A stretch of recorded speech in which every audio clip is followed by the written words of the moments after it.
Yeah, what we'll do is we'll just wait for another 2 minutes before we begin. Yeah, certainly. Yeah, thank you. You can hear me clearly. Absolutely. And I can see you now. Thank you. Because the number of participants are increasing gradually. So I'm just waiting for a couple of others to join in. Sure, sure. As usual, old habit, I'm early. Yeah. No, but then it is always useful to be there before time. I was taught by somebody who used to maintain that if you're on time, you are late. So the way to be there is to be ahead of time. So try and follow that as far as possible. Yeah, beating the timeline is important. Agreed. Okay, so since we have already said that we have to start the session exactly at 9:30, so I'm just going by this small, clock which is fixed on my laptop. So it says 9:30.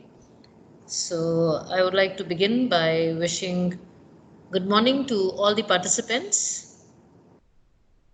Good morning to each one of you, and also welcome to day 2 of Parivartan, this wonderful special transition program which has been put together for you. The topic today is extremely interesting. We'll talk about it after a while. Let me take this opportunity, first of all, to introduce Mr. Sachin Kamath. Mr. Sachin Kamath has been working on building brands for over 3 decades now. He has had stints in advertising, marketing, retailing, and consulting. Alongside, he has had a marginally longer stint as a builder of people who build brands. He started teaching in business schools when he was himself in the second year of his management studies, that is MMS, and he has continued to teach and train since then. He tells stories because it helps him observe. He takes photographs because it helps him appreciate what is being experienced, and teaches because it helps him study. All this keeps him in the student mode, always looking forward to learn more. Now, this, I can assure you, is extremely brief in terms of introducing Mr. Sachin Kamath, who is presently the director at Enrich Salon. I have known him for years, and in personal capacity, I take this opportunity to welcome Mr. Sachin Kamath to the Institute, to the wonderful group of students that we have over here who have just entered into the second year of their course and looking forward to building their careers. I know the topic that you have selected for today, as I said, is extremely interesting and also, I would say, exciting. The topic is who will affect your career the most, the pandemic or you? So I think with these few words, I'm going to hand over the charge to Mr. Sachin Kamath. All over to you. Thank you so much. Uh, it gives me a lot of pleasure to once again work alongside Sunita ma'am. I have had that privilege some time ago, and I was very excited when she called to say that there is an opportunity to do something like this. I love the fact that you guys are second year students, and I don't know whether you paid attention just now, but my second year was very important because it was also my second year in B school and the year I started teaching B school, and that has been one of the most exciting channels of the last 3 decades for me. So. Uh, I want to just set a couple of rules before we start today's session. To start with, I am not teaching you. Okay, I am just going to share a few ideas with you, and my request is that you pick up ideas that resonate with you, because I always believe that certain ideas talk to you and certain ideas make more sense than others, and we should pick them up because intrinsically there is a little more value in that. So what we're going to talk to you about today is what will affect your career the most, the pandemic or you. And this has been one of the questions a lot of people have been asking themselves through these last few months, when day after day, the number of things you knew about the pandemic have always seemed smaller. The uncertainty has always seemed larger. And there is this question about what will happen and how will this affect me and so on and so forth.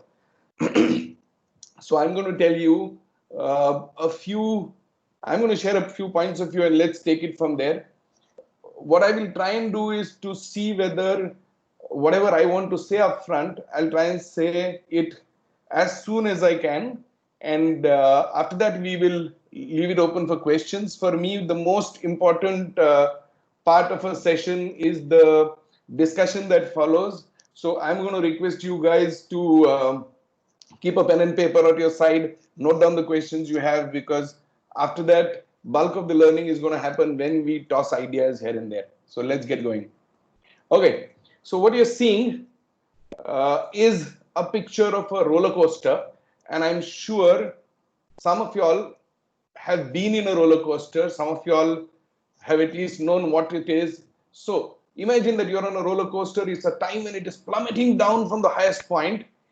I want to check with you which of these three reactions typifies you. Okay. So there are some of us sitting here who will say, woo, what a rush. And they are really, really excited and serious adrenaline pumping and they're feeling very, very good. At the same time, there are people who are screaming but out of fear. And they're saying, who the hell asked me to be here? I'm going to die. My heart is jumping out of my mouth. There's a third lot who's absolutely bored. And they're saying, waste of money. I should have slept for 1 hour more. Okay.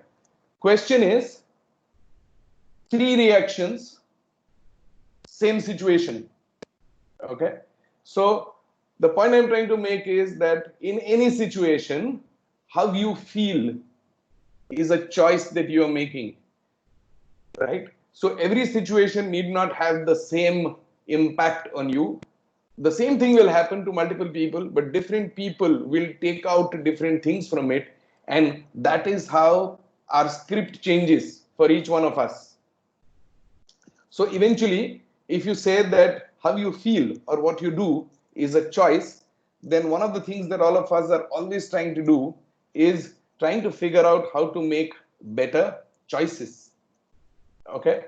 So back to what will affect your career the most, the pandemic or you? Again, it's your choice. You are going to decide what is going to affect how much and how you are going to affect that situation.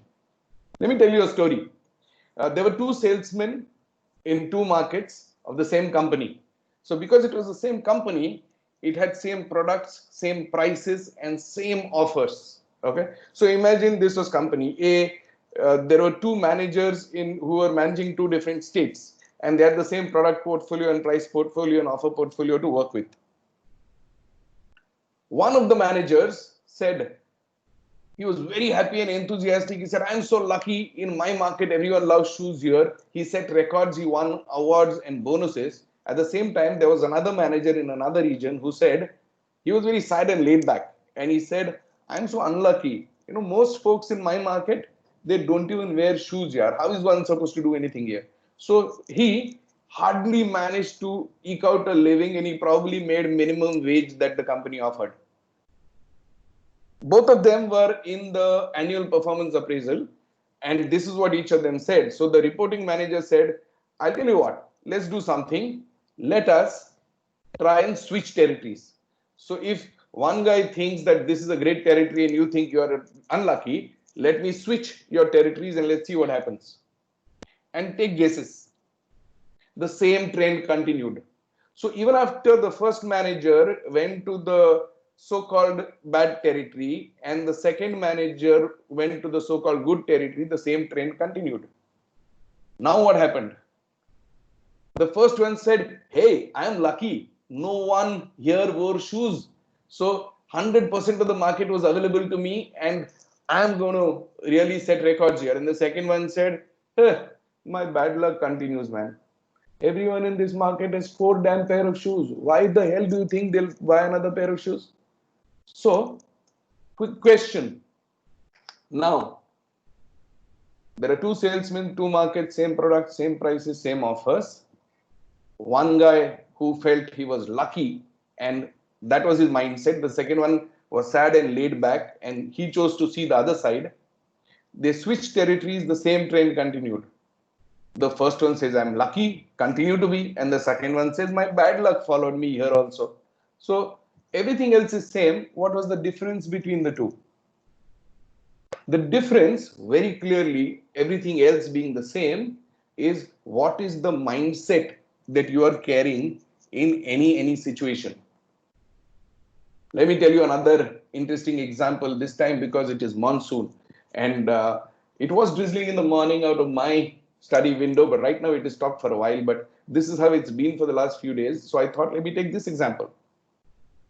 So if you think of it, rain fills up everything. A spoon, a cup, a bucket, a pond, even an entire reservoir. The whole city of Bombay gets its annual water supply from 2 lakes, and that happens only during rain. So rain has that capacity to be able to give you water for an entire large city. The question is, what vessel did you put out in the rain? So if the rain is this capable, if I were to keep a bucket outside, the bucket fills. If I keep a cup, it fills. If I put a spoon, it fills. So what vessel did I put? It's exactly the same example, the same college, the same curriculum, the same teacher, the same class, the same session. And there are 50 people out there, but somebody will go out feeling, wow, I gained so much today. And somebody else will turn around and say, bullshit, man, why the hell did I even bother? And both of them are absolutely right. You know why? Because it didn't depend on the college or the curriculum or the lecture or the subject or the teacher. It depended on what they were keeping in the rain. Because the rain has the capacity to fill just about anything. It depends what you are putting out. I hope I'm making sense here. Anybody who has any questions, note them down. Like I said, once I finish saying what I'm saying, we will stop the sharing window so we can see each other and we can then have a discussion or take questions. If you extend this logic, this is a huge, huge insight. Life is 10% what happens to you and 90% how you react to it. Think about it. I want to give you full 10 seconds to let this thought think or rather sink into your head. So many of us in so many cases keep saying, oh my God, this is the situation. What am I supposed to do now? I wanted to do this, but this held me back. I could have done this, but that happened. You know what? When I was young, I wanted to study a lot, but मेरे घर की situation नहीं थी यार ऐसे. And the world is full of examples of people who had a very, very tough situation, but they still conquered it. So get this right. Life is 10% what happens to you and 90% how you react to it. So some of us sitting right here and attending this session are very happy about where they stand in their life. So go ahead, pat yourself on the back because you are responsible for how things have turned out for you up till now. And those of us who are saying, my God, मेरा bad luck ही खराब है, मेरा opportunities नहीं थे यार, talent तो भरपूर है, लेकिन लोगों ने पीछे रखा मुझे. Okay? Please look yourself very squarely into the mirror. That is the person who is responsible for where you are today. And if you want to change anything, that person in the mirror, yes, that one, is the one who has to do something about it. Correct? Because it's the same situation out there for everyone. Some people are doing well, some people are doing less well. The difference is what they bring to the table. Okay. So if this is the situation, next question is, if how you react is your choice, are you making choices? Or are you getting tagged and dragged? Are you getting pushed and pulled? Are you drifting? Saying, सभी लोग इस साल ये subject choose कर रहे हैं, मैं भी choose करता हूँ. I used to hear this very interesting thing. Boss, chartered accountancy में बहुत अच्छा future है. See, for the leaders of the country, for the people who head companies, for people who, so Mr. Modi has to worry about so many lakhs of Indians, crores of Indians, what should happen to them. For him, the question is of probability. One out of how many people can I do this for or that for? But for an individual, it's not probability, it's binary. Chartered accountancy को कितना भी market हो या नहीं हो, do you have the talent for chartered accountancy? Does that make you feel good? Because if that makes you feel good and that is what your talent is, you don't have to worry, because there will always be a market for a good chartered accountant. There'll always be a market for a good designer. There will always be a market for a good photographer. There'll always be a market for a good manager, because that is never probability. It's always binary. At the end of it, you want one career, you have one person, correct? In fact, in good times, even less good people can survive. But in bad times, good people actually have a premium. Okay? Because people know that I have limited resources, so let me hire somebody who's really, really good. So technically, the situation doesn't matter. What matters is how good you are at something that you are offering into the market. If you are good, whether the times are good or bad, doesn't matter. In fact, if there are bad times, you are going to get a premium. Okay, but that is not the question. The question is, how to react to a situation is your choice, but are you making choices? A lot of us like to give up responsibility. Okay, so we will say, you know what, मेरे को ये subject लेना था, लेकिन पापा ने बोला ये मत लो, वो लो, खन्ना अंकल कहते थे इसका अच्छा था, तो मुझे करना पड़ा. What I want to tell you is, okay, there are no sacrifices in life. There are just life choices. Okay, so if you consciously choose to do something, you'll never ever feel that I've sacrificed anything, because you chose to do a particular thing. Okay, think about it. It's quite a penny dropping kind of thought, that if I choose what I want to do, I'm going to be in a situation where I'm never going to be able to say, or I will never have to say, oh my God, I sacrificed something. Because you don't have to, because you made the choice.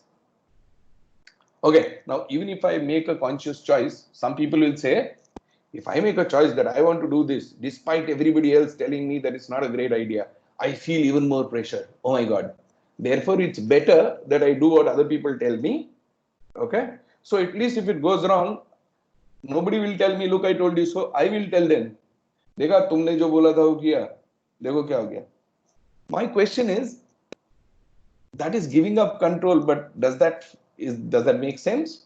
Because eventually what is happening to your life, right? So nobody said that making choices is easy.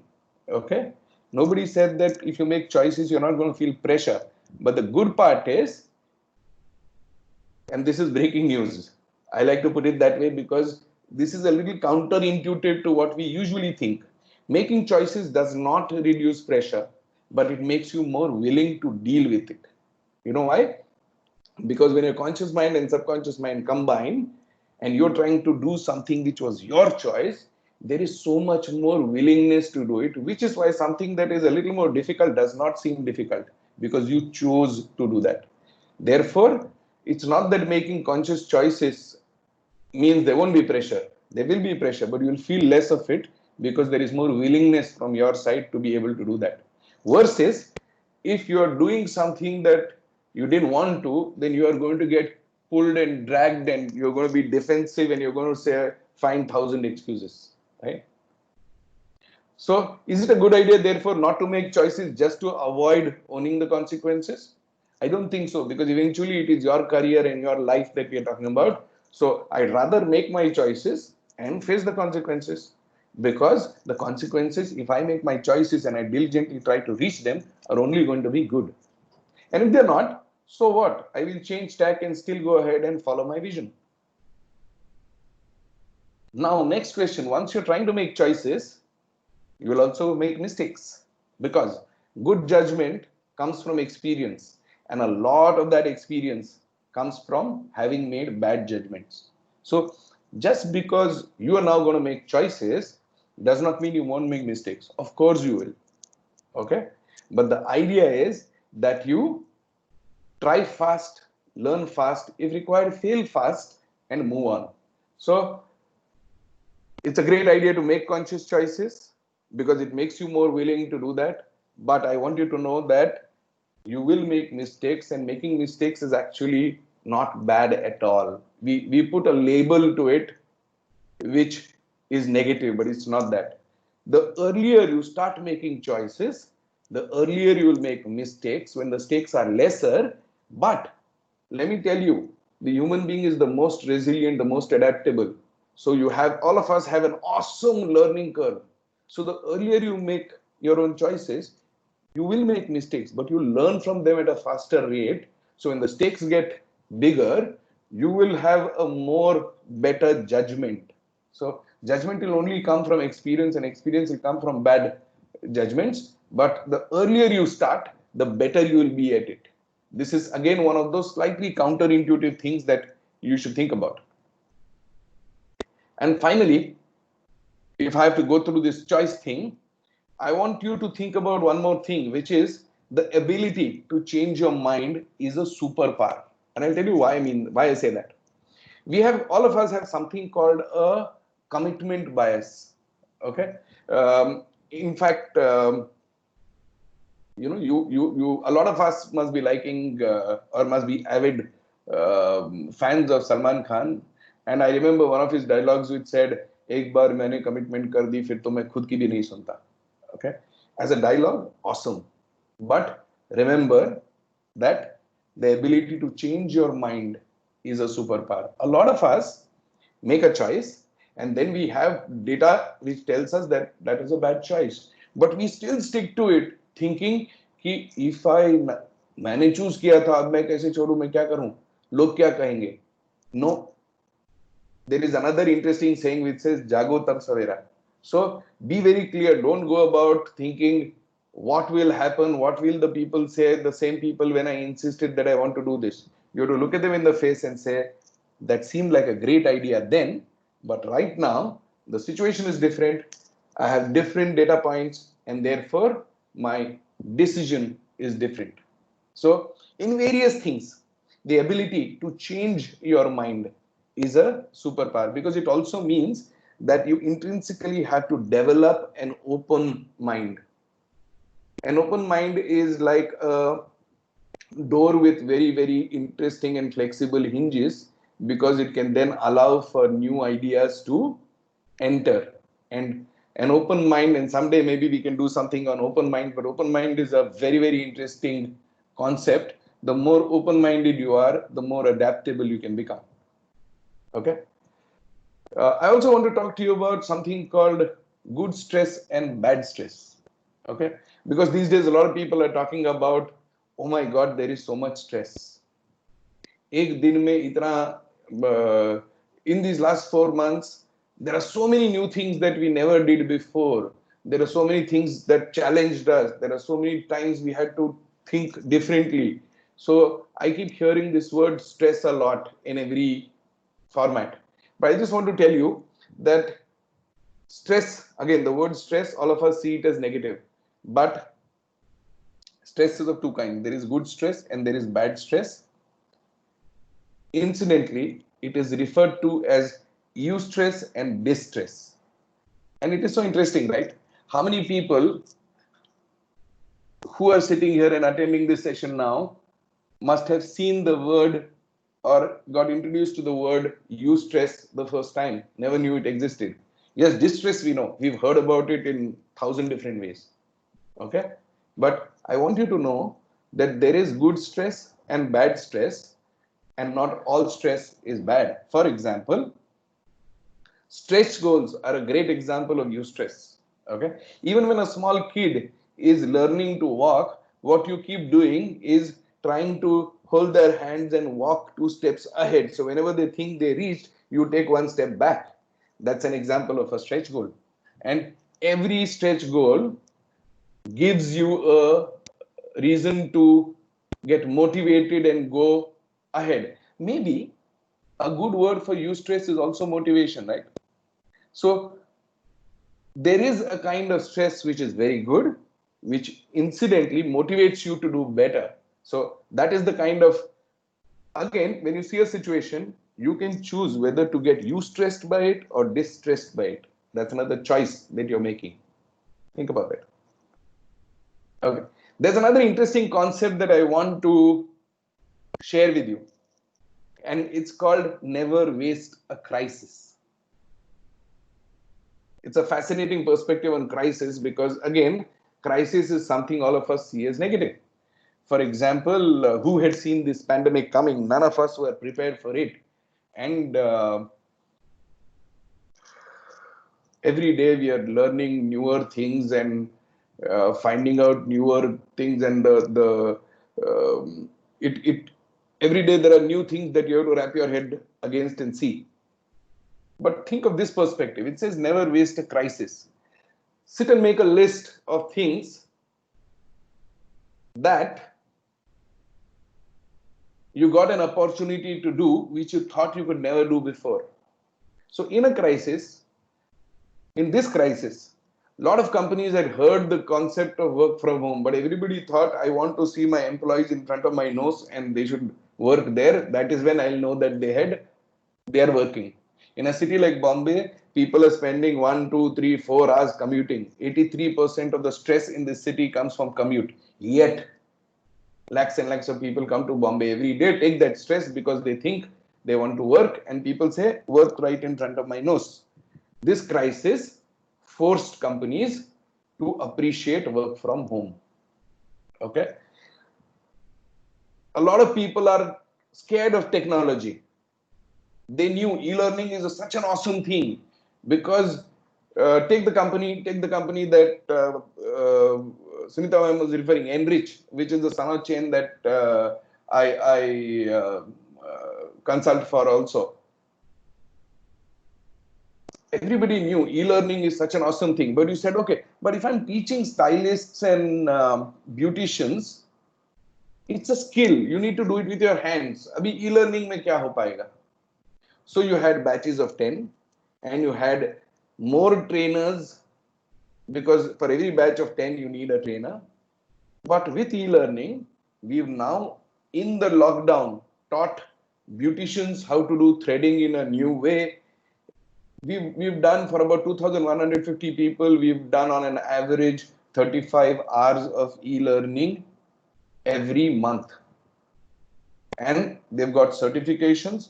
And believe me, they're doing they're learning theory and they're doing practicals with their family people at home. Something that we thought was not possible before, but people are doing it and it's working out very, very beautiful. Correct? We created an entire quality and safety protocol co-created with our customers.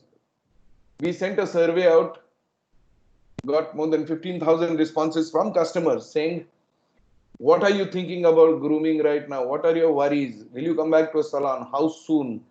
This is what we are thinking about safety. What is your concern? And we co-created a new safety protocol along with our customers, which is being practiced in our salons right now. Okay.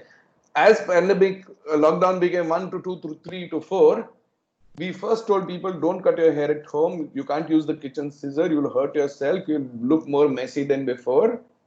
But as time passed, we said this lockdown is going to become longer and people are going to feel frustrated because everybody wants to look good. So can we do something? So we arranged a video call for people, and there was not a call center person calling the customer, but we have more than 1,500 stylists and beauticians and nail artists and makeup artists. Each one of them called up their customers, checked on them, and also did a video call if they needed help, involved another member of the family, things that were available at home, and helped them to get a look which made them feel more comfortable. Okay. By last week, we had 120,000 of such calls, of which 25% involved even the video version. This effort we call call is well, because you can't come to the salon, we can't serve you. At least we can do the next best thing. We can call you and check whether all is well and help you with your grooming. Now, how are we able to do this? We were able to do this because we said, what is our purpose as a company? Our purpose is to make you look good, because when you look good, you feel good. And when you feel confident about yourself, it helps you take on the day. God knows that in the last 3 months, there were so many things thrown at us that we desperately needed to feel confident. But we were not looking good too. Half of us were just wearing a shirt and a pair of boxers to do meetings like these. We are not dressing up. We are working on our beds and stuff like that. So we said, if making you look good and feel good and making you confident is our purpose, that's the reason why we exist as a company, Enrich, then so what if I can't serve you at the salon today? Can I still make you feel good with whatever else that is available? And that is how we came up with this call as well, with the customer survey, with the co-creation. And let me tell you, after Unlock 1 and Unlock 2 has happened, 4 out of our 6 cities are operational. Mumbai and Pune just got operational a week, 10 days ago. But our industry is currently operating at minus 75% of this time last year. Enrich is performing at minus 30%. We are still below last year this time, but we are 30% below, which means we are delivering 70%. The industry is 25%. So what is that difference? That difference is a difference in thinking that you bring to the same situation and the choices that you make. So never waste a crisis, because it gives you an opportunity to do things that you could not do before, and it allows you to change. But I want you to remember that change is a process. It isn't an event. And I'll quickly explain this to you. You only know it's changing, but you don't know to what. And let me tell you, this is not just about the pandemic, okay? The pandemic just the rate of change or the rate of uncertainty just became more. But take any business scenario, you only know it's changing, but you don't know to what. So you have to engage with all formats. Companies are famous to put a blind eye to things that they are not the answer for. Which is why, if you notice, modern format retail did not come from the companies who were doing traditional retail, because they were too busy thinking that this is the only way to do retail. So somebody else came and became modern format retail. You would think that they were the smarter people, but now somebody else has gone and done online. So there are only a few companies who managed to do multiple formats, or what we call omni-channel right now. And that's because they thought like this. They said it's changing. I don't know how, but I'm going to keep changing, engaging with all the formats. In the visual I'm showing you, it's the story about you have to kiss a frog and maybe it will turn out to be Prince Charming, right? And the worry is, if this doesn't turn out to be Prince Charming, I'm going to be kissing a frog. But that is the situation. You have to try stuff to be able to do interesting things. But then how do you do it? It's no longer about the biggest and the strongest companies. It's about who is more adaptable. This is a picture of a new road in Mumbai where they put cobblestones like this. Okay. And I took this picture a few months ago. There was a huge tree. That tree had to get cut down for the road. But these small adaptable shrubs managed to continue. And if you see, they are even flowering. So it's no longer about which is the biggest company, which is the strongest company. It's about which company is most adaptable. Few more rules. You say, oh my God, to change is so difficult. Okay. But not to change is fatal. You have to take the leap of faith. This again is a visual from tea estates in Ooty, and that is a large trunk of a tree which could make it, and next to it is, right in the middle of that decay, is a adaptable sapling. That's how nature changes and keeps evolving. So in the situation that we are in, okay, some things are going to become different than usual. Agility in today's context is more better than strength. Okay? How fast will you react to situations? I'll give you one more example right from my home. I have a son who's 27, who's a performer. He's a mind reader, and he does shows for a living. He does events, and with this pandemic, events came to a halt. Within 3 days, 4 days, he decided he's going to take bookings online. Okay, but who would want to take a booking online? So what he did was he said, I want to be able to keep practicing my craft. So I'm going to do shows for charity. You book me for a half-hour slot on Zoom or any of these WhatsApp or Google or whatever, and end of the show, you donate to charity, send me a screenshot. He did 200 shows in 5 weeks.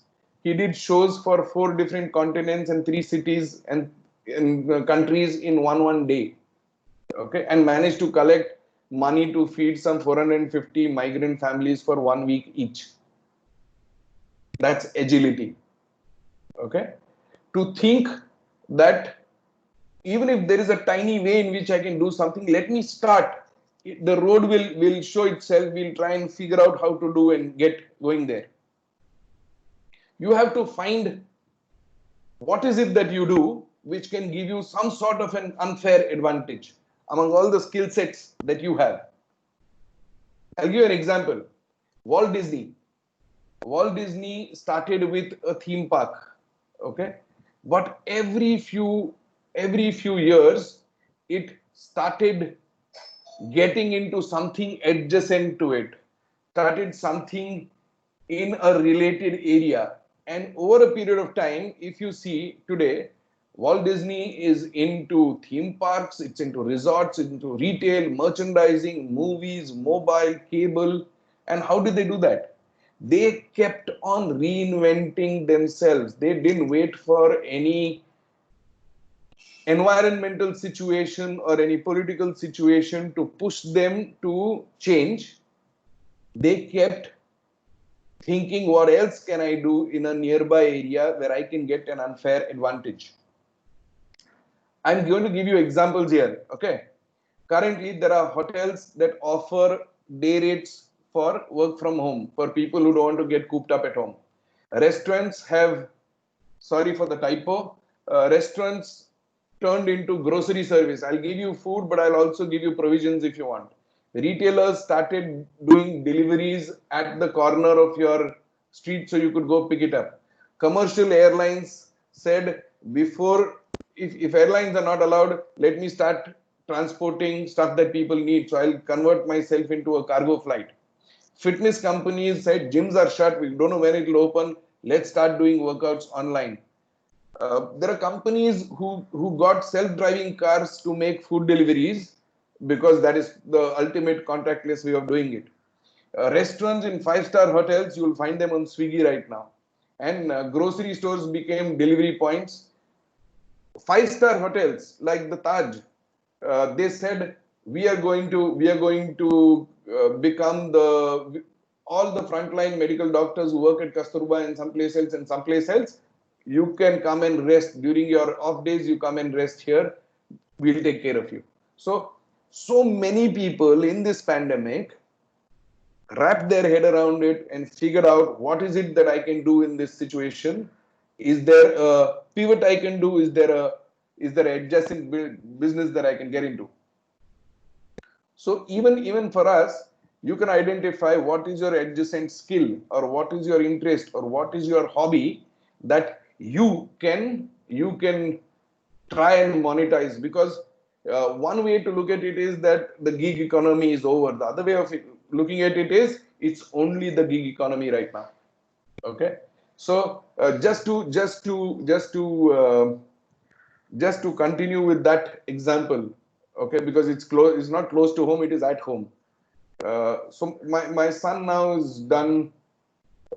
He did a TED talk in this pandemic, his fourth.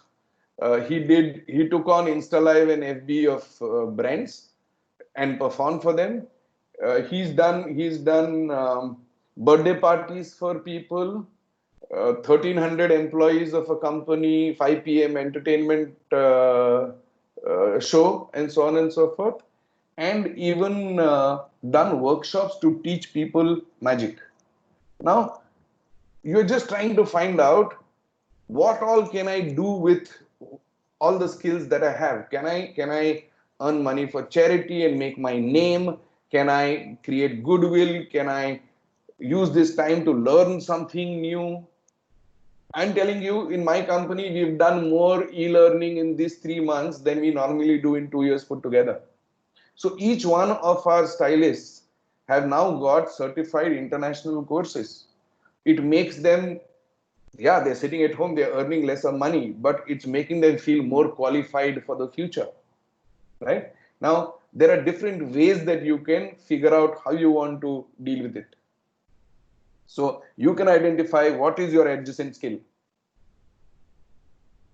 Okay. There's another interesting thing that you need to do, which is you need to lean into the discomfort of it. There is a reason why change we don't like, because it's uncomfortable. Change is leaving something that you are comfortable in and getting into something that you don't understand very well. It's uncomfortable.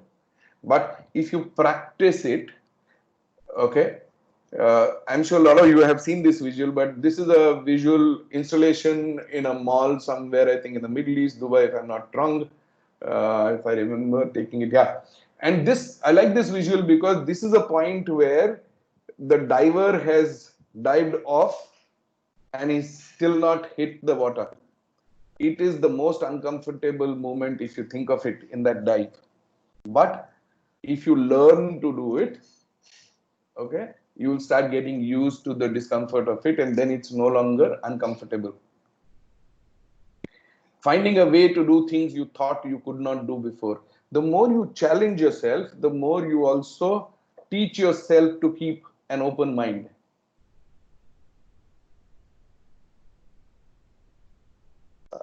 There's another interesting concept I want to share with you, and this concept is called the golden circle. Okay, and the golden circle is all about, it's a set of 3 concentric circles, and what it says is that all the successful people and companies think a certain way, which is very different from the rest of the people. And what is this? So if you see, most people or companies know what they do. So company will say, this is what I make. I make computers, I make mobile phones, I make tables and chairs. Some of them will also tell you how they do it. Okay, I use it using the best material in the market, state of the art technology, da da da. The third level, very few companies will tell you why they do it. And by why, it doesn't mean I'm doing it to increase shareholder value. No, you can increase shareholder value doing just about anything. But why are you increasing shareholder value making furniture? For example, if you're a furniture company, okay, why is it that you have chosen this way of doing something or this business? If you were to attach this to an individual, think of it. What are you doing right now? You are a student, so you are studying. How are you studying? How are you doing that? You are engaged with a eminent educational institution and you found your way there. Now answer why you're doing it. And that becomes very important. If your why is because MBA is a good thing to do, 20 million people have done that, okay, then it's a different thing altogether. I can see on my screen that Chinmay Gangalikar is requesting control. Uh, if anybody else is there, can you tell me whether I need to do something about it or can I continue? Hello? Can somebody tell me? Sir, you'll Okay, have to ignore it. It must be my mistake, sir. okay, I perfectly assume. fine. Thank you, thank you. No, Yeah. I just wanted to make sure that I wasn't getting audience feedback. Think, stop doing this, it's boring. Okay, No. fair enough. I believe you. So, where were we? we are saying, so I was saying, if you are choosing, be very clear, why are you doing? If your why is strong, then that makes all the difference. Let me give you an example. Uh, One of my favorite companies, Apple. Okay. Uh, if it were a traditional company, it would say, what do you do? I make computers or I make phones. How do you do it? Uh, Best state of the art technology, da da di di. Why do you do this? No, no. It's a good thing to do. But take a look at what the people know about Apple. Apple's why is changing the status quo. They want to make a difference to society. So when they started, they said, we are the underdogs. We want to bring about change. We want to get something better. Okay. How do they do it? They do it by designing technology in such a manner that it is beautiful and it is most simple and intuitive. And what do? They said, we are doing computers. Now, because most people know that Apple is about making technology simple, or Apple is about getting you a better alternative, when they did computers, you bought that. When they made a music system, you bought that. When they did mobile phones, you bought that. When they do watches, you're buying that. Now, the more people know your why, they will engage with you longer. I'll give you another example. At about the same time where Apple was doing computers, IBM was doing computers, Dell was doing computers. But Dell said, I make computers. How do you do that? I do them very well. Why do you do that? We didn't know. But let me tell you, Dell computers had a very, very beautiful thing about it. Dell made computers that were defined for the user. So if you were a photographer, you could configure your machine in a certain way. If you were a coder, they could configure a different machine for you. But they never ever described that. They never conveyed that to the customer. So imagine if Dell would have said, my why is making technology customized to you. That's why I make computers that are suited to you, and I will make anything that is suited to you. But they didn't do that. So when Dell went into, do you know that Dell also made mobile phones for a while? But nobody touched them because most people only knew that Dell made computers. That's it. They didn't know anything beyond that. So similarly, as an individual, most people who you find successful or you find impactful, if you think for a moment, you'll realize that you know their why. Because people don't want to do business with what you offer, they want to do business by knowing why you do what you do. So, one important question for all of us to answer as individuals also is, what is your why? Do all of the things that you do originate from your why? If they do, then they will all be aligned. And then, as long as you have a very strong why, you will keep on doing things which make sense to your why, and everything will be aligned. So, there is this gentleman called Simon Sinek. Make a note of it. Try and look up Golden Circle. You guys all of us live in a world where it is so important today to just Google something and hear a 15-minute talk about it or a half an hour talk about it, and you can get a concept. You can download a book or excerpts from it and read it. Check this thing out. Understand the Golden Circle, understand why, and that will be very, very good. I want to share one more idea with you. And this idea is an idea called finite game versus infinite game. Okay. So I think in the 1940s, there was this James Carr who defined that there are games of two types. One is finite games and one is infinite games. So finite games have a start, a middle, and an end. Take basketball, for example, or cricket. They have known players, they have fixed rules, and at the end of the game, there is a winner and a loser. Okay. An infinite game, on the other hand, is an ongoing game. it is non-linear. It doesn't have a defined start and middle and end. Players will come and go during the process. The rules are changeable, and there is no winner and loser. You are either ahead of the game, behind in the game, or if you can't play, then you drop off. Okay. So the big funda of this is businesses are finite games or infinite games. And it is proven that companies who play their business as an infinite game are far more successful than companies who do their business as a finite game. In fact, if there are two companies competing in a category, and if a finite player is competing with with a player who plays an infinite game, chances are that the person who's been playing a finite game is going to be losing. The big trip in the infinite game is not winning or losing. It is about continuing to play. Correct? So and this again is a very, very interesting idea. I want you to read up more on it. You will find a lot of material on finite games versus infinite games, and how do you look at not just your business, but how do you see your career? Do you see it as a finite game or an infinite game? Do you see it as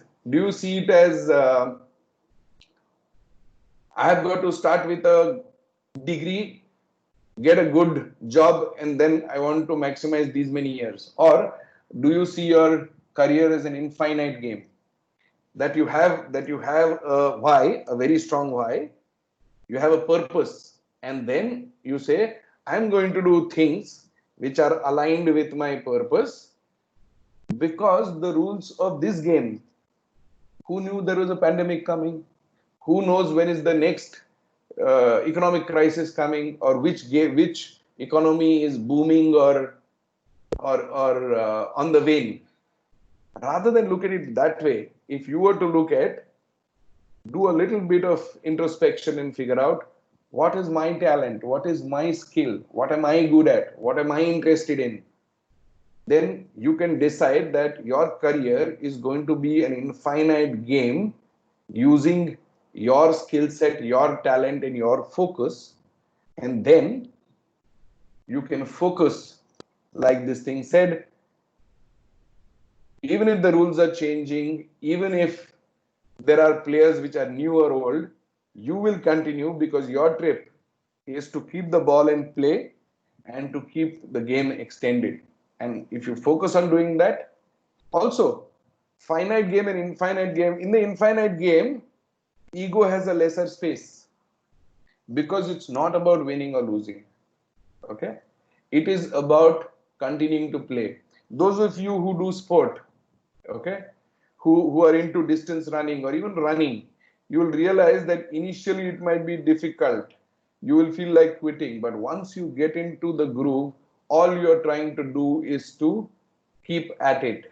And once you do that, you get into that mindset where your trip is to continue, and then everything works itself out. So, how do you see your career? Do you see it as a finite game or an infinite game? And finally, this is what I had to share with you.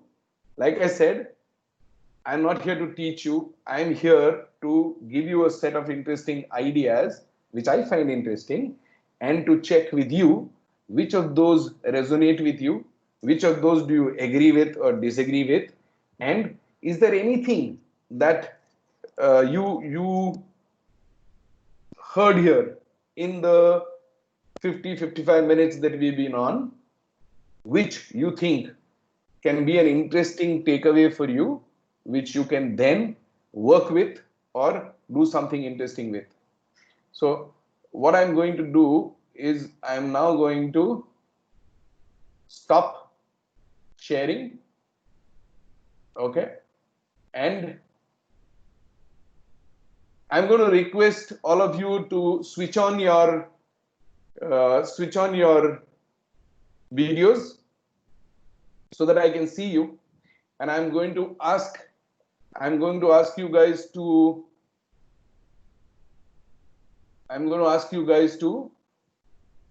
ask me any questions that you might have, or tell me. I will start by asking you guys, can you tell me each one of you, I'm interested in knowing what is the most what was the most interesting idea for you in the session today? If indeed there was one idea at least that you liked. Remember, I always have insurance. What is the insurance? It's the rain. There'll be people in this same session who will learn a lot or might get a bunch of interesting ideas, and some who might say, didn't make sense to me. And I will say it only depends on what you put out in the rain. Did you put out a bucket or did you put out a spoon? So can I get some feedback here? Can I have so if you guys are there, the only way I will know that you guys are there is if you switch on your videos. And let's get to some Q&A. Yeah, okay. I just have a small request to make here. Please. Possibly, since they're sitting at home and they did not know that they need to be presentable enough, so just unmuting themselves should also be good enough, actually. So we can just ask them to unmute their audios and they can ask a question. If they're not very comfortable, showing themselves. So that choice can be given to them. You're the boss. Yeah. So guys, I mean, but one of the things I would suggest to you is, for example, I'm right now sitting at a place in my house which is my study, and when I enter this space, I'm always presentable because that gets me into the work mode. You will see that your director could have chosen to be at home right now in her pajamas, like all of you are probably, and say, look, I don't want to put my video on. But no, she's at her place of work. Okay, like I am right now sitting in my house in a place of work. If I have to enter this space, I make sure I'm presentable. There are things you do, rituals that you follow that put you in the groove. So my submission to you is, this is one thing that you should try and practice. Yeah. So, I think you're right. This kind of discipline of, trying to rise up to the occasion is something that has to be practiced. And I absolutely agree with you. So for the time being, let's see if anybody would like to just unmute their audio and ask a question.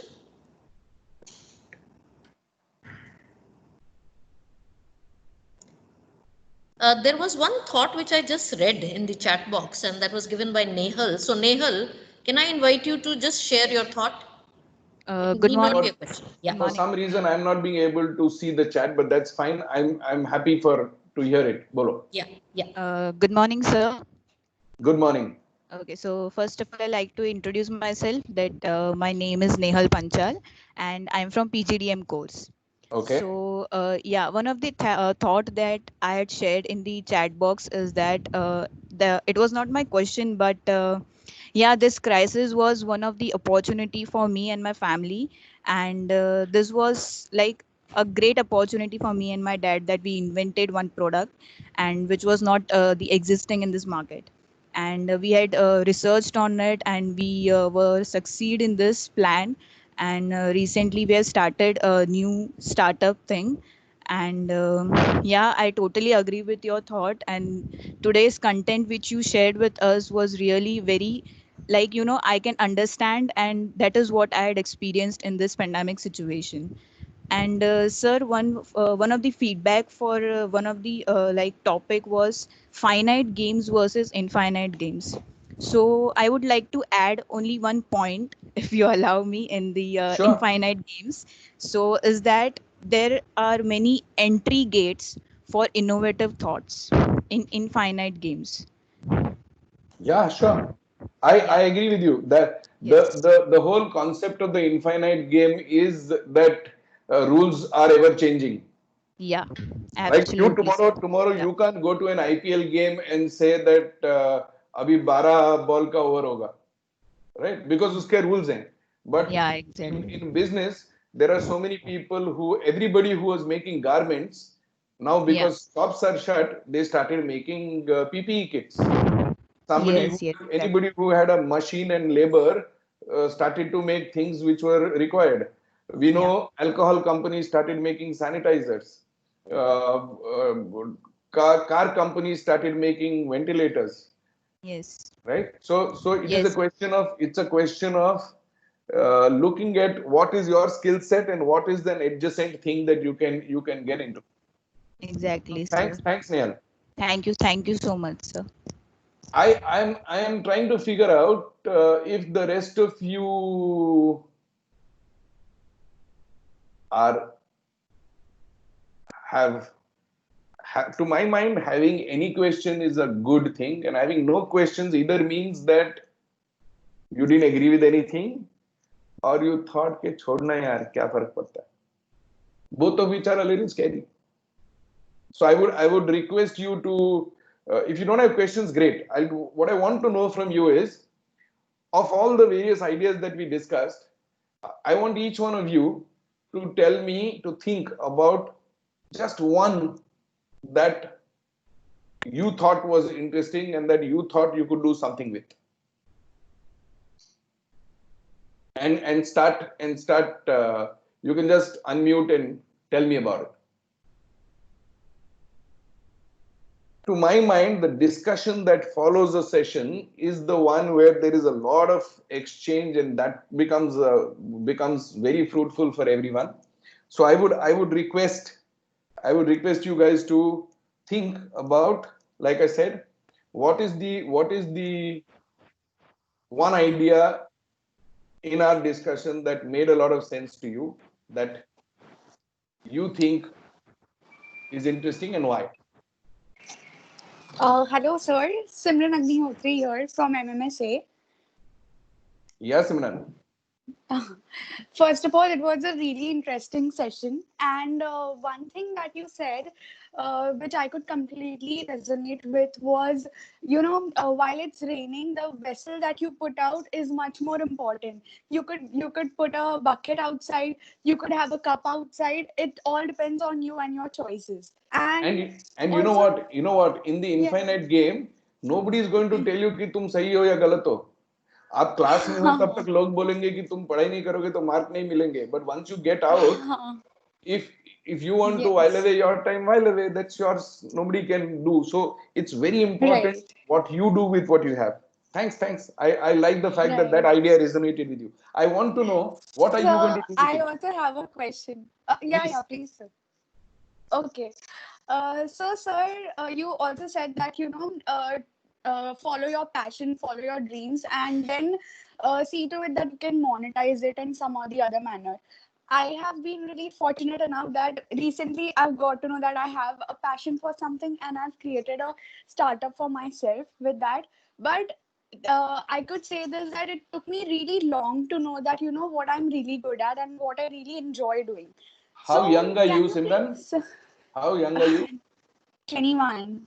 Yeah, so I am 55 and I could discover something today. So that would have taken me so long. It's not question of how long it took you. The question is that you Yeah. know it now.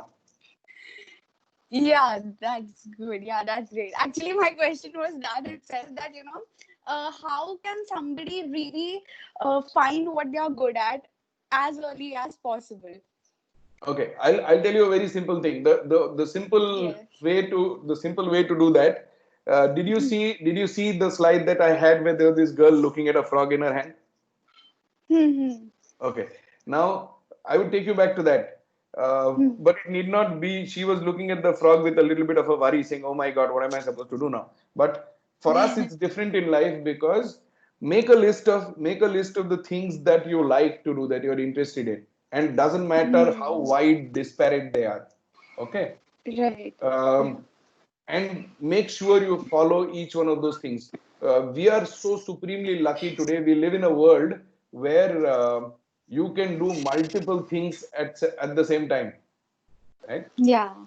And remember, while I said try and figure out what is interesting and monetize it, monetizing might not be the only thing you can do. For example, Mm. uh, I I consult for a company. I teach in B school. I am a mentor for some tech startups. I love to travel and write about it. I take Mm. photographs. I also, so I could tell you 10 things I do. Now, all the 10 things might not give me money. Only 4 out of 5 of these things give me money.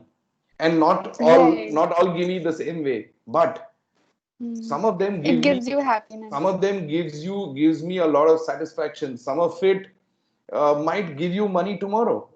Mm. Some of it might help you to relax at a time of the day which puts you in a better frame of mind when you do something that is your livelihood. So Right. it could be just about anything. But the trick of knowing what you're good at is to chase every interest you have. And if it is an interest, then it won't be boring. It's boring if it doesn't Right. interest you. But maybe if reading interests you, read. If writing interests you, start writing. Like I have this my wife's nephew who's 17 and who's asking me the same question. How do I figure out what I'm good at? So I said, you like food and you like writing. Okay. Every time you eat something good, write about it, start a blog. Right. He loves playing games, multiplayer games. So I said, okay, every game that you play, you write a review on that game and say why you like it or don't like it. Right. Okay. So there are Yes, you sir. put your interests together and try and see how Hmm. you can take them further. So what if it's not the Right. main thing you do right now, but that will actually uh, eventually, you know what? What is creativity? Creativity is creating a new idea is linking a known idea with an unknown idea. And the way it Right. works is the number of ideas you have in play at the moment. So Hmm. at any point in time, pursue all the passions that you have. And if they are Right. passions, you can make the time for it. You never know what will hit interesting stuff. And even if it doesn't, it's always giving you some satisfaction or the other. Right. I don't know whether That's it true. helps. No, but that is really true. Thank you, sir. So Thank you so thank you, much. Simran. Yeah. Hello, sir. Yes, sir. Who's that? Sir, Prakhar here, Prakhar Bobra from MMS. Yes, Prakhar, bolo. Sir, the thoughts that you shared in the whole session were very great. And the example that I liked the most was of two markets and two salesmen, Hmm. where the mindset mattered the most. So, Yes. what I learned from that was if a person looks at a crisis as crisis, he can't do anything and he would be wasting his time. But if a person looks at a crisis as an opportunity, he can utilize his time and make great of that opportunity. So, that was my learning from that example. Yeah, so remember, you have to never waste a crisis. Every crisis is an opportunity in disguise. अभी घर Yes, बैठने sir. मिला तो घर बैठे बैठे मैं क्या कर सकता हूँ? Can be a very interesting thought. Good. I'm glad that idea resonated with you, Prakhar. Thanks for sharing. Yes, yes. Yes, who else?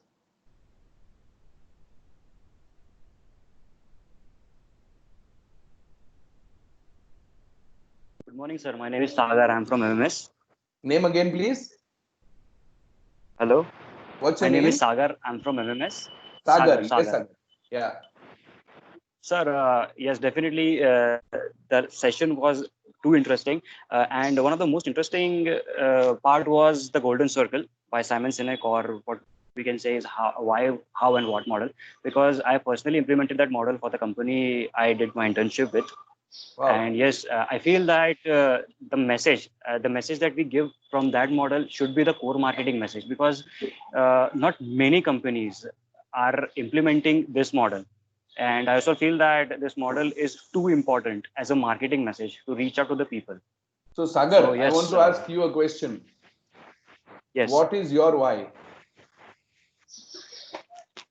sir, for the company or for myself? For you. See, the same model works for human beings, right?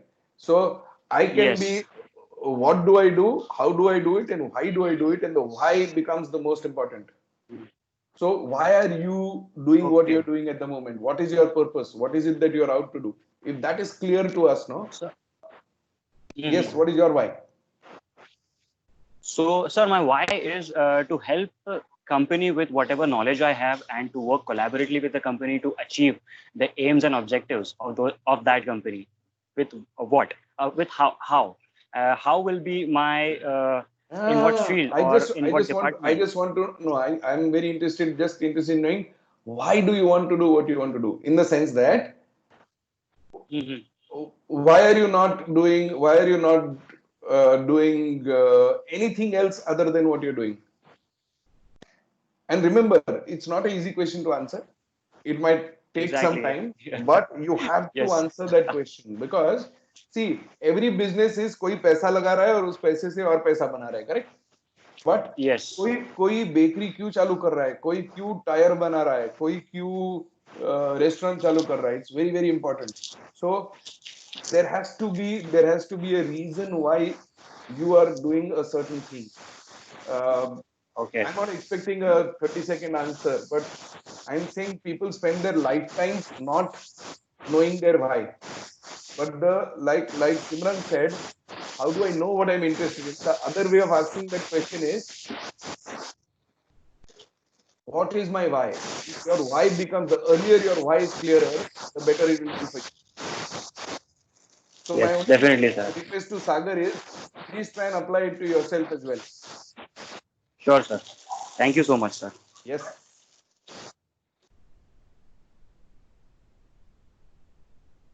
Good morning, sir. Good morning. Good morning. This is Vishal Mehta from MMSA. Sir, the point I would like to bring out here is the first is the mindset and the change, the willingness to change. I think the willingness to change is something that every individual should take in his life because change is the only thing which is constant. ऐसा हम बोलते हैं विशाल, but how many of us, how many times has your mother told you सुबह जल्दी उठो? Absolutely, sir. Yeah, but that's the point I am making out that we are very hesitate to change or change our habit that we have indeed from the childhood. Yeah, so the next question there is, how do you begin to change? Can I tell you how you can start changing? Yes, sir. Okay. And try this, because what I try and do is to keep things practical. The reason people don't change or why change is very difficult is because it makes you vulnerable. Whatever I'm doing right now. Okay. I know what it is. I'm aware of it. I know उसमें अच्छे से अच्छा ज़्यादा से ज़्यादा क्या हो सकता है. But if I have to try something different, then I have to give up all of these comfort. And let me take a very very simple example. Okay. सब्जियां, हम में से बहुत सारे लोग सभी सब्जियां नहीं खाते. Everyone has got a favorite saying, मैं ये 4 सब्जियां खाता हूँ. Somebody is very fussy saying ये 3 ही खाता है, and everybody says मैं करेला बिल्कुल नहीं खाता, मैं ये नहीं खाता, वो नहीं खाता. The way to change is to make change simpler is to first practice having a open mind. Okay. And the way to have an open mind is start with things which are very very small. For example, food. Make a decision that every month you are going to try a new food item. Do you know what? We are such creatures of habit. हम उसी restaurant में जाएंगे और वही dish खाएंगे. हमारे favourite restaurant में जाके हम तीसरा डिश भी नहीं ट्राई करते. हम सबको लगता है कि मुझ पे ये कलर अच्छा लगता है, वो कलर अच्छा लगता है, और वो कलर बिल्कुल अच्छा नहीं लगता. The next time you go to buy clothes, buy a garment in the color that you always thought just doesn't suit you at all. हम में से कोई लोगों को लगता है मुझे टी शर्ट सूट नहीं करते, या मुझे शॉर्ट सूट नहीं करते, मुझे येलो कलर सूट नहीं करता. Baby steps. Try, for example, if you don't like Karela, find out in your friend circle who loves Karela. Okay. And next time say कि तुम टिफिन में करेला लाओगे ना, तो मुझे टेस्ट करना है. Because if I want to try Karela, let me try from somebody who loves Karela, because probably that is the best Karela going. Okay. Similarly, Absolutely. So when you, the trick, the reason why this works is that there are lesser stakes in trying. मतलब मैं जाके एक restaurant में नया dish try करूंगा जो मैंने पहले कभी नहीं खाया. What can I lose? I might lose my appetite for that day and I might lose some money. But you will try a new dish and say, yeah, this was not really bad. This was good. Next time I'm going to try it. Now, when you get your mind to open to small changes like trying a new dish, trying a new outfit, do you know that when we go to a party, we also talk only to certain people and not to certain people? We believe certain people are nice and certain people are nice to approach and others are not. So you want. So घर से निकलने के time rule बनाने का. Today I am going to go and talk to in my class people who are wearing blue because it's very random. So you walk up to somebody who's wearing blue and say hi. How are you doing? Because normally हम even रास्ता किसी से पूछते हैं ना, if you are stuck on the road and if you ask somebody, if there are 5 people, हम उसके अंदर भी हम ऐसा एक glance लगा के सोचते हैं कि okay ये ढंग का लगता है इसको पूछते हैं, ये अच्छा नहीं लगता है इसको नहीं पूछते. That is how much we resist change. So the way to start learning to change is to start having an open mind, and the way to having an open mind is to make small changes in low stake items. If you buy a yellow t-shirt because you don't like yellow or you don't think ज़्यादा क्या होगा, एक t-shirt पड़ा रहेगा कपड़े wardrobe में, right? उससे ज़्यादा कुछ नहीं होगा. But if you wear it and somebody tells you, यार क्यों नहीं तू विशाल yellow पहनता, कितना मस्त लगता है तुम पे. Finish from that day onwards, you will look at that thing differently. Because a mind जिसके hinges, mind के दरवाजे के hinges छोटे चीजों में अगर हम उनको oiling करें, तो when it comes to bigger issues in life, those doors will start becoming open by itself. That's how you learn to do new things and to change. Absolutely, I hope sir. I'm making sense. Correct. And I would like to add a point out here, sir, is you were talking about the clothes and all. So I have noticed that when we go to for a shopping, we normally take a friend or someone relative with us, and we look from their perspective, which color suits as per their like. Means if I'm wearing a yellow or a red, if he or she feels that it's not good for us, then we reject. So the same mentality goes with the career part or the subjects or the courses as well. What people feels, as you have rightly mentioned, that take this subject or take that course which will suit you, but it's all up to us whether we want to go in a professional life or a career or artist or whatever field that we are looking into. But also remember that when you make choices, you might make a wrong choice also, but then you learn to change your mind also. ठीक है? You should not. अभी मैंने गलती करके एक subject choose किया. I'll give you my example. When I was doing commerce. In my second year, I joined ICWA because उस time everybody was doing ICWA. Mistake happened. Okay. I attended those classes for 8 full months of the year. Knowing fully well after the first month, I knew कि ये मेरे मर्ज की दवा नहीं है. But I come from a family, middle class family where मेरे घर के कायदे हैं कि you don't give up. If you start something, you complete it. You're not a quitter. And so on, which are all very good things, nothing wrong with it. Okay, all good values. But it took me 8 months because in those 8 months, I was just trying to pick up courage to sit down with my father and tell him that I'm going to drop out from this course and it's not for me. So what I did was after 8 months, once I got the courage, I sat down with him and I said that I'm going to give this up, but let me tell you why. I knew this in the first 2 months, but I've spent the next 6 months trying to make sure why. And if it's not this, then what? So what this time has given me and the money and the time I wasted has told me what I do not want to do in life, which is as important as knowing what I want to do in life. So that is इसका पैसा वसूल इसलिए हुआ क्योंकि मैंने 8 ही महीने में सीख लिया कि ये मुझे जिंदगी भर नहीं करना है. थोड़े लोग, I know my friends who are doing a certain profession. I have a friend whose father wanted to be a chartered accountant, could not be, ended up becoming an accountant. He forced his son to become a chartered accountant. आज 25 साल से वो बंदा chartered accountant है. He doesn't enjoy his profession. Something that you do 10 hours a day, if you don't enjoy, it's a sad way to live. Correct? But these examples I'm giving you to say, it's okay to make a wrong decision, but it is not okay to continue. It's okay to change your mind and go and face whatever situation and say, इस data point के कारण मैंने ये किया और अब इन कारणों के लिए मुझे ये नहीं करना है, and this is what it is. And I was able to sit down with my father and explain to him. And he bought Yes, my, sir. initially he would have got angry, but he bought my logic. Yes, sir, absolutely correct. Thanks, Vishal. Thank you, sir. I hope all of you guys are seeing how each question or each thing that we discuss related to what we spoke is also opening up another set of interesting ideas, right? That is why the discussion post a session is that much more interesting and valid and gives you more learnable points of view. In my clock here, it is 10:48. We have 12 more minutes. I'm happy to take a couple of more questions or do a couple of more discussions. Anybody interested? We could do 2 more.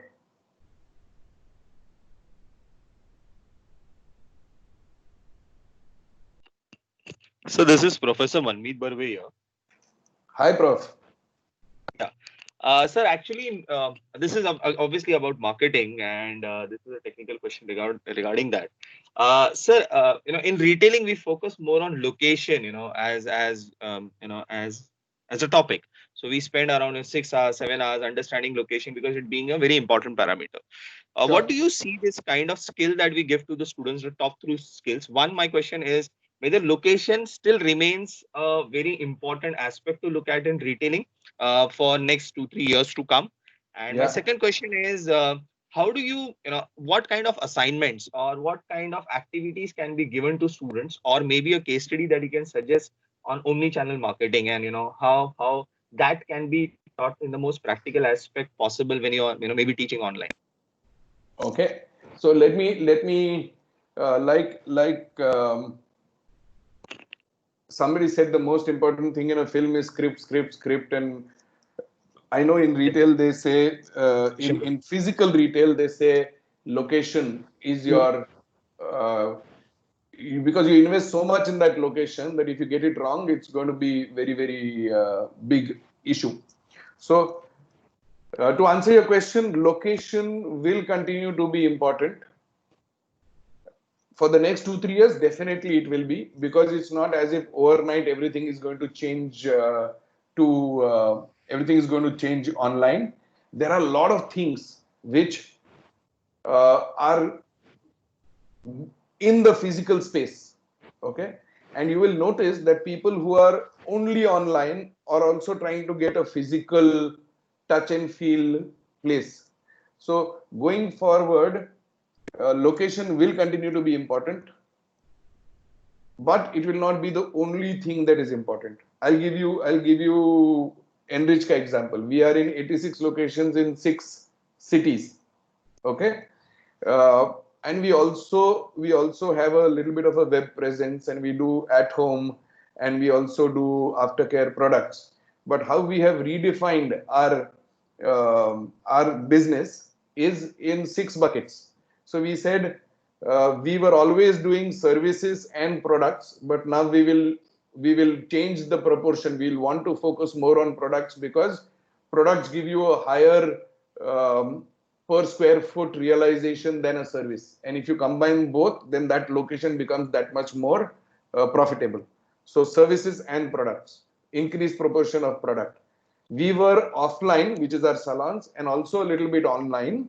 But now we are going to increase our online presence and make sure that there is a lot of this product play that we can also put online.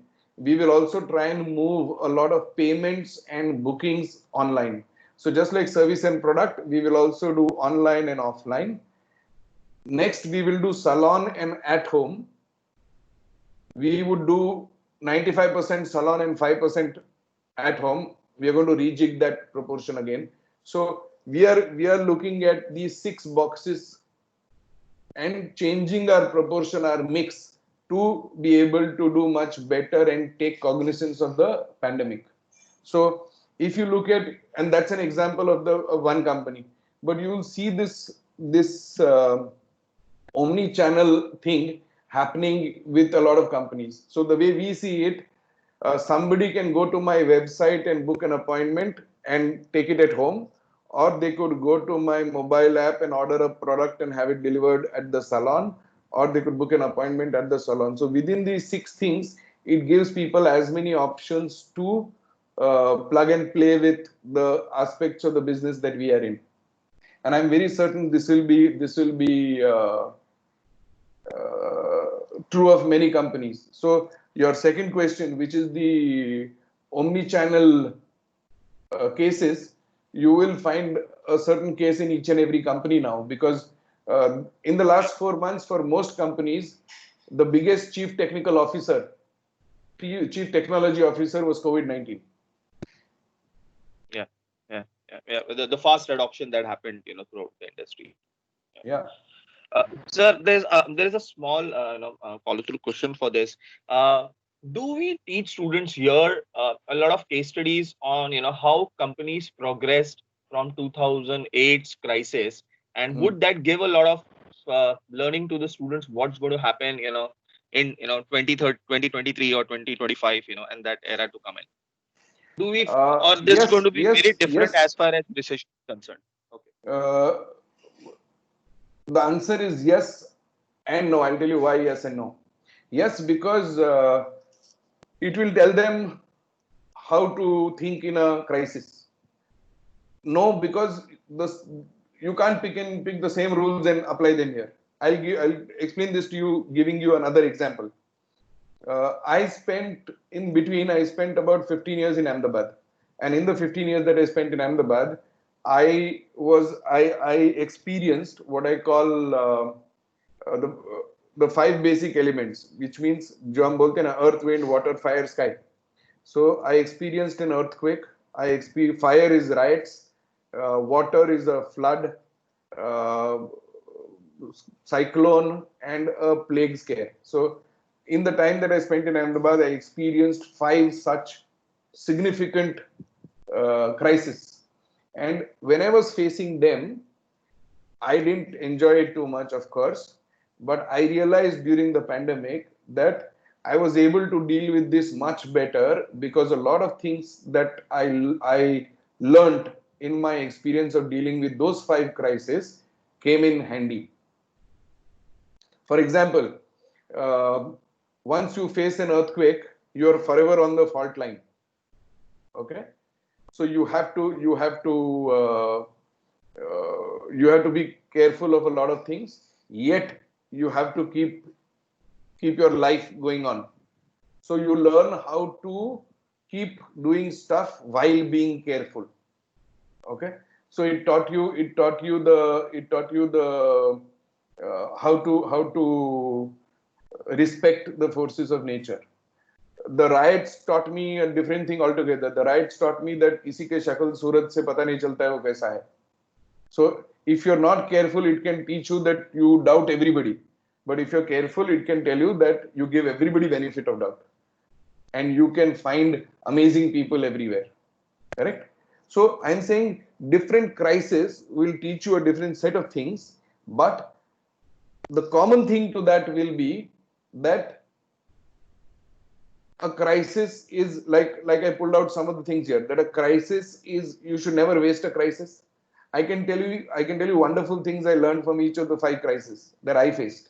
Okay, and I'm talking about public events. In your life, you might go through some crisis. In your career, you might go through, but you can learn from them. I hope I'm making some sense. Yeah. Sir, you can write a wonderful book on the 5 crises, in fact, and the learnings on it. It could be magnificent case study. Yeah.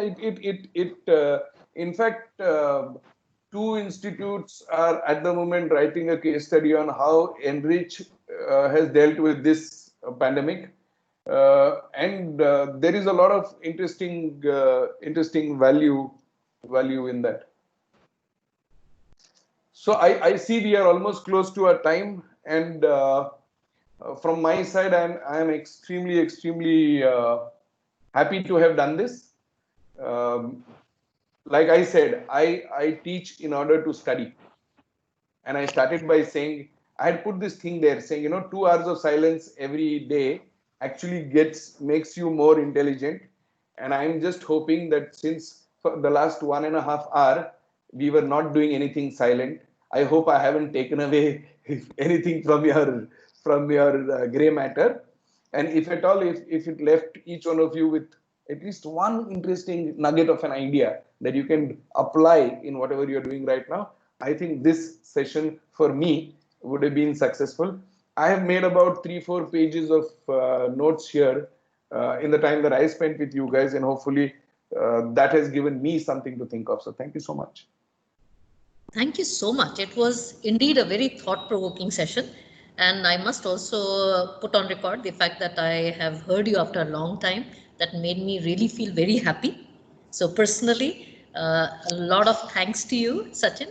The other thing is, I think one thing which you bring to the table is this, ability to be able to inspire a particular way of thinking. So that method of thinking is the most important thing. I think of all the other takeaways, I do not want to steal away this, opportunity of getting everybody to introspect, because each of your idea can be applicable to everybody in a different way. True. And I think that is the quality of an effective speech. So the way you have actually dealt with the topic and the dimensions that you have opened up by sharing your personal experiences, by sharing the example of Enrich, and above all, I think by showing the path that people have to undertake in terms of not getting cocooned and keeping, an open way of looking at things, widening their horizons all the time. I think that was really wonderful. So on the whole, I would say it was an energetic beginning to the day. We are going to look forward to lots of sessions from you. I'm sure once I get a feedback, which I'm requesting all the participants, there's a feedback form which has also been sent to you for the 6th July session. So please fill it up so that we can work on it and try and give you the best. And I would also suggest that the feedback be given immediately in the next 15 minutes for this session as well. So once I get the feedback, I'll be sharing that with you. Thank you so much. You guys have an awesome day. Yeah. Thank you. See you soon. Yeah. Thanks. Bye. I'm now going to leave the meeting and